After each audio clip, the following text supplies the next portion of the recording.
Baby girl, what's the problem with H&M? For a lot of people, H&M is still expensive.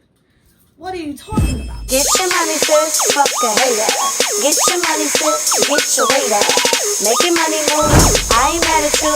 Yeah, it's all about the cream and getting money, sis. Get your money, sis, fuck a hater. What's good, everybody? Welcome back to Two-Cent Tuesday with Jenny, where you will be getting my unsolicited, unapologetic opinion about what's going on in the world today. If you are new to this channel, welcome. Make sure you hit that subscribe button and don't forget to hit that notification bell so that you are notified every single time that I post a new video. And you might as well go ahead and give this video a big old thumbs up. And without further ado, let's get right into today's topic. First things first, I just want y'all to know it is 100 degrees outside in New York City right now. Probably more. You didn't ask me, but I'm telling you. And that is part of the reason why I'm struggling to do this video. That is part of the reason why you're going to hear this fan in the background. AC too loud, but you're going to hear this fan. I'm sorry. Because I can't. It's hot. But we're going to get into this video. Now, I didn't post for Two-Cent Tuesday last week. So today I got two things I want to talk about. Okay, you get a little special little treat today. First things first, let's get into Miss B.Simone. B.Simone is a social media influencer, content creator, podcast host, cast of Loving Out, on Loving Hip Hop. Where's she from? It's hot. Part of the cast of Wildin' Out, comedian, actor, ///////. But lately she has been known for a lot of controversial things that she says and does. Now, recently on her podcast, she sat alongside one of her friends where she discussed that her finances is not what they used to be. She is in a space where, you know, she's looking at her bank account and it's not the same as it once was. I'm assuming when she first, started going viral and doing shows and was that girl that was looking for her boyfriend. That girl. In the midst of her crying, saying, trying to deal with this change and this shift in her finances and starting to be a lot more nitpicky where she shops. And she happens to make the statement of, we went to Bloomingdale's yesterday, and I'm like, girl, we got to get out of here. Let's go to H&M. Finances, the budgeting, you see how I am nitpicking every little thing. I've never been like that. We were in Bloomingdale's yesterday. I'm like, we have to go to H&M. Yeah. Like I notice it in me now, just nitpicking. And it's not even, I just don't have it like to spend the liquid. Yeah. I'm used to having liquid. I'm used to seeing a certain amount in my account. That clip just went viral because everyone is like, baby girl, what's the problem with H&M? For a lot of people, H&M is still expensive. What are you talking about? You're crying because you have to go to Bloomingdale's to H&M? Make it make sense for us, because we're not connecting here. We don't understand the struggle, and everyone is talking about it. Every single blog is posting about it. They're talking about it on radio shows, and they're just like, we're not understanding. Now, do you feel like B.Simone just says things for clickbait? Is it understandable for someone to cry over the fact that their finances has now changed and not for the better? Is this a valid reason to shed a tear? Let me know what y'all think in the comments down below, and I'm going to drop my 2 cents in on the situation. Quick fast. Initially, it was like,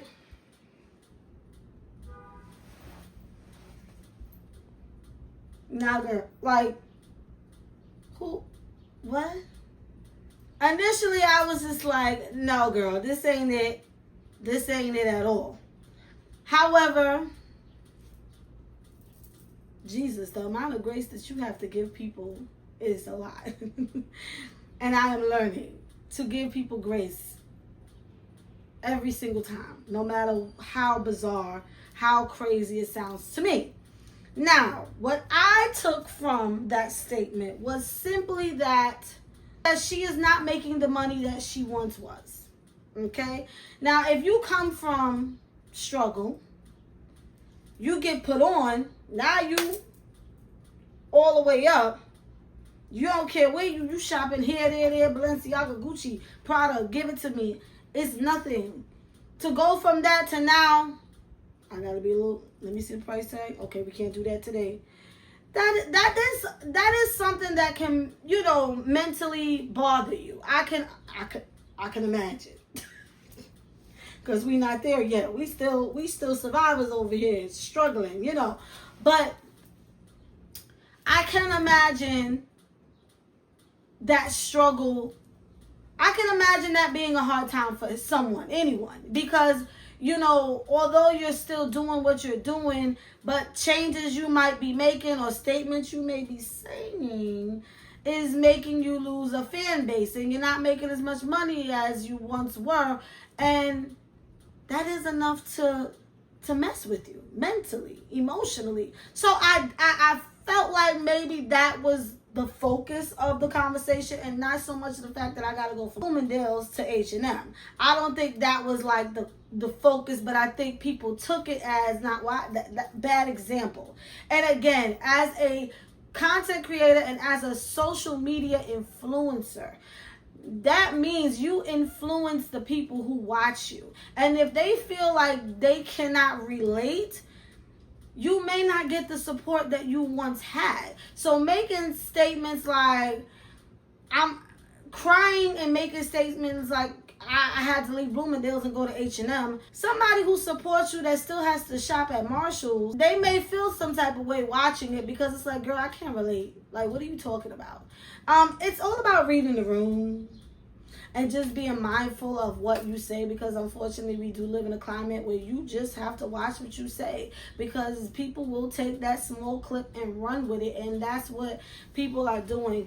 But overall, I do feel like I understood where she was coming from. If she has seen a drastic shift in her finances, that's enough to upset anyone. Even if it's still a lot of money to us, imagine having more than that. And now you see you going down, you're going to be a little concerned and start being a little more nitpicky. I think it was just a really, really bad example of using Bloomingdale's and H&M like, baby, no. Some people watching you and supporting you still can't even afford H&M, because it ain't cheap. It ain't cheap. It ain't what it used to be. So it's still pricey. But yeah, I think B.Simone says a lot of things for clickbait. I think she says a lot of things. Sometimes she does give me like she's really like oblivious to the things that she says, or she really thinks that she's making like this deep monologue that people are gonna be like, yes, B.Simone, I know that feeling. But then it's just like, the delivery just don't be delivering. Just my opinion. Let me know what y'all think about it. Now, moving on from there, I also want to tap into none other than the triple threat herself, the most entertaining person probably in the world right now, Miss Keke Palmer. Okay, actress, singer, dancer, you name it, she does it. She is promoting her album, and she was recently on a podcast, because everybody got one, and she spoke about dating men who make less than, and not seeing what the issue is with dating a man that makes less than her. Let's go ahead and roll the clip. Who cares when a man finds his woman under a bridge? No, I live for Stedman, but you know that Stedman has for many decades been the butt of jokes. Yeah, because of gender rules. Yes. People feel like because she's Oprah Winfrey, who did y'all want her to be with, Barack Obama? That doesn't make sense, guys. I mean, I feel like that's the weird thing about powerful women, what we're left with. So I'm supposed to find love, but he's got to have a certain amount of money, and then, but at the same time, I got to still be like, guys, what's going on here? Why am I? Nobody cares when a man finds his woman under a bridge. No one cares. No one cares. No one cares. And I frankly don't care if that's who you love. That's who you love. Why do we have to deal with that? Yes. That to me makes no sense. I ain't never look. My daddy told me a man needs to treat you right. He needs to handle and service you in whatever way you need service. Let me tell you one thing that Kiki don't need. Money. From nobody. Now, if you want to give a little something and get my nails done, something cute, but I'm shouldn't fine they with do it. that? But shouldn't they make that effort, Yeah. Kiki? But you might still look like Stedman to the world, and that's a great role. And that's a great role. Because if I was married to, I was with Oprah Winfrey. Hey, you just be sitting up there waiting. Chilling. Yeah, and Stedman, by the way, Stedman's esteemed. Yeah. Stedman has a whole career. He's just not Oprah. Yeah. So the fact that how dare people compare you to your lover? Yeah. I hate that Oprah had to endure that. Yeah, exactly. I hate that she had to endure that. It's and I true. hate that Stedman had to endure that. And that's why I said what I said, because you had a good role. Mm-hmm. You were supposed to be my Stedman. Yes. Come on. He was. When I played that for my dad said, yeah, because why did he want to be Stedman? What's wrong with a Stedman, baby? I think that's a good position to be in, she said. You know, I don't know if she was implying that her baby daddy couldn't handle being a Stedman, or she was just saying, like, what is wrong with me dating someone who is not necessarily on my level? Because at the end of the day, I don't need a man to financially take care of me. I just need a man to treat me right, because that's what my daddy taught me.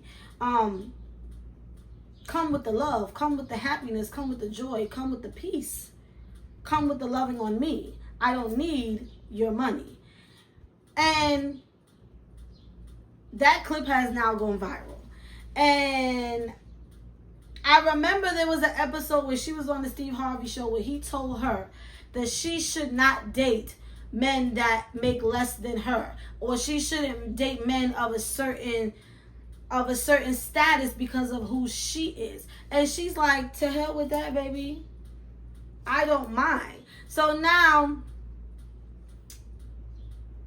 again, it's one of those things where it's the gender fight of like, oh, is it okay to date a man as a woman who's powerful to date a man that's making less than you? Is it okay as a powerful man to date a woman who's making less than you? Now, her point was, nobody seems to blink an eye if a man dates a woman that's coming from under the bridge when he's successful. Sometimes they do, though, because they can look at her like a gold digger, or she's just using him for his money because she didn't have nothing that he do, so now this, that, and the third. It could go both ways. But can a relationship successfully work when the man in the relationship is a Stedman? No disrespect, Stedman. Let me know what y'all think in the comments down below, and I'm going to go ahead and drop my 2 cents in on this situation. At first I was like, I agree. I don't think, like, if I'm making my own money and I'm successful and I got it and I don't need you for that, it really shouldn't matter what you do for a living, as long as you make me happy, as long as I feel good when I'm around you, as long as you're my peace, you're my joy, you're my safe space. None of that else would matter. However, I do know that men are men. Men, not all, but men are men in a sense where they have egos. And I don't know how successful a relationship can be when a man is feeling less than his woman. And I'm not, and a lot of times it's not even necessarily his woman making him feel less than. It's the outsiders. Now, if you can find a man who's secure like a mug, confident, and nothing can shake him, not an outsider, not a family member, not a nobody can tell him about his situation, then you got you a solid thing. But it's very rare that at least from what I've seen, besides Stedman, who has taken so much flack for his relationship with Oprah, it's very rare that I've seen a man be happy in that type of situation where his woman is so powerful and she makes all the money and she's doing this, that, and third. Now, you may have what you got going on, but it's still a, I feel like it will still cause a fight. You understand? And again, it also depends on how that woman makes that man feel. You understand? Because there are some women who are successful that will date a man and throw her weight around and be like, nigga, please, you better get down and bark like you want it. I love that sound. If you watch TikTok, you know what I'm talking about. But there are some women that will emasculate their man because they're the breadwinner or because they're more successful or more popular than them. That does happen. But I think it has to be some really strong security. There has to be a real solid foundation in order for a relationship like that to work, to where a woman is doing more than the man. As we can see, sometimes it just doesn't work out. So many celebrity women, I've noticed, like, they'll start off when them and their husbands is on, or him and the boyfriend, you know, they're on the same level, everything is cool, and then when that woman, like, hits this certain level in their careers or their popularity, their fame, whatever, that's when we start getting divorced and this and that, and you know, those type of things start happening. And I think that only happens when the man is just like, the man got to know what he getting himself into, and he has to be, again, solid and like, yo, my lady got it, I'm good. And I ain't saying now live off your lady now, and I ain't saying live off your man.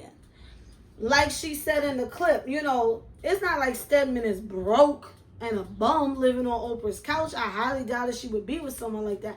He may not be as successful as Oprah and not as rich as Oprah, but I'm pretty sure he got something he's bringing to the table. And I think that's what matters, is what that whole what do you bring to the table crap, you know? But to say I completely agree with Kiki, I'm like, I agree, but I disagree. And I feel like what works for you, and works for your relationship, works for your relationship. It all depends on the person. And the person that she speaks of is a man who is going to come in and be like, I'm okay with who you are, even though I'm over here driving the bus. I'm okay with that. You know what I mean? It's okay that I punch a clock. B.Simone, who says she would never date a man who has a 9 to 5. Just saying, you gotta watch. Don't block your blessings worrying about somebody's finances. Like, if you're secure, and as long as this person is not trying to live off of you or, you know, take advantage of you, then don't block your potential husband or your potential wife just because you're worrying about what they make financially. But also take into consideration that if this person is not where you are, and they don't have any intentions on getting to where you are, or they are feeling some type of way, you got to pay attention that doesn't cause an issue as well. If that's making sense. I don't know, because I'm hot and I'm just talking, but I'm hoping that makes sense, because I just feel like I understand 100% what she's saying, but I also feel like it depends on the man, and it depends on the situation, because some men will eventually start to feel a way. Society, you know, the man is the provider, the man makes the bread, the man is the head of the household.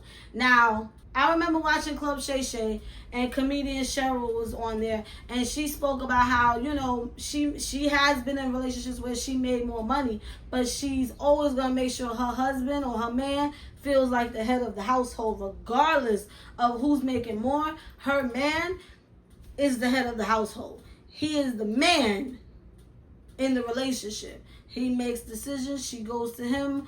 You know, they have that understanding. So I think, like, again, it just all depends on the dynamic. And I'm going to end that there, because I need to get in the AC because I'm hot. With that being said, I thank y'all for watching as always. I would love for you guys to support me. I know none of y'all be clicking that link that be watching these videos, because you probably didn't even get this far. But if you did, shout out to you and show me that you're a real one by going down to the description and clicking that link and supporting me by purchasing my 2 books, Inherited Dysfunction Part 1 and 2. It's 2 fiction books. They're really, really good. Speaks all about relationships, family dynamics, the ups, the downs, the highs, the lows, the good, bad, and the ugly is in those books. Check out the reviews on Amazon, and it's not my family writing them. Okay? I'm just saying. Thank you all for watching. Support, subscribe to the channel, and Jenny is